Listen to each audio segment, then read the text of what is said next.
Kathy, you told me this great story that you told your grandson that was such a good life lesson. Can you tell me that story again? Sure. Um, I told my grandson one day about a struggle that I had in high school. I went to an all-girls school, and there were different social groups as there are in all schools. And every day I would eat with the same group of friends in the cafeteria, and we'd have a good time together. But I kept noticing this one table where there were these two girls that were in my class. I was a freshman at the time. And they always sat together by themselves. And they were kind of, nobody else was being nice to them. In fact, they were kind of teased a lot by other people at other times. And they knew it, I'm sure. So I used to feel badly whenever I saw them in the cafeteria just eating by themselves and nobody else ever joining them. And so one day I was thinking about this and getting my lunch, and I decided, all out of the blue, I just decided that I was going to go sit and eat with them. In fact, I had a conversation with the Holy Spirit. At the time I didn't realize that that's what it was. The Lord, I was thinking, why doesn't anybody sit with them? And then I kind of heard, well, why not you? And I thought, well, okay, I guess I could. And so I decided I was going to go sit down with them, and I told my regular friends I was going to a different table today. And I sat down with them, and I found and asked them if I could, sit with them, and they said fine. And but they really didn't have anything to say. They were not very, socially inclined, and I found I had to kind of carry the conversation a lot.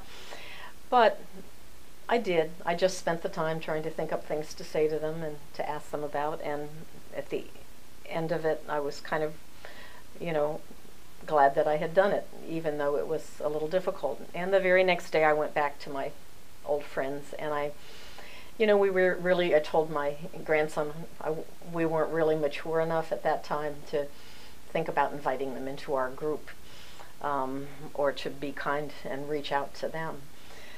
So I didn't think about it anymore.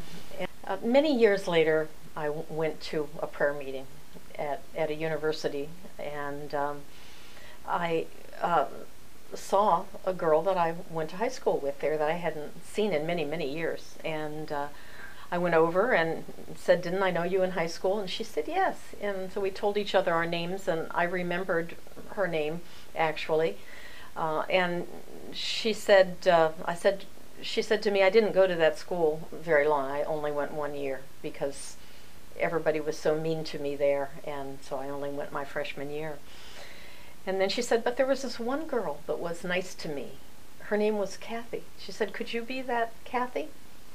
Well, I didn't remember what had happened that day in the cafeteria, so I said, I don't know. Maybe I was, but I didn't see her again. That was the one and only time that I saw her. But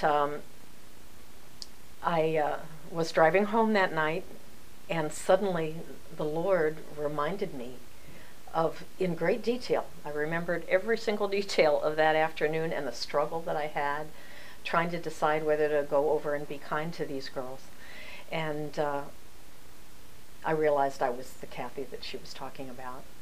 I never saw her again, though, and so I don't know whatever happened to her. But I did learn one thing, and I told my grandson this, that people will never forget if someone who's been kind to them, even a small kindness like that.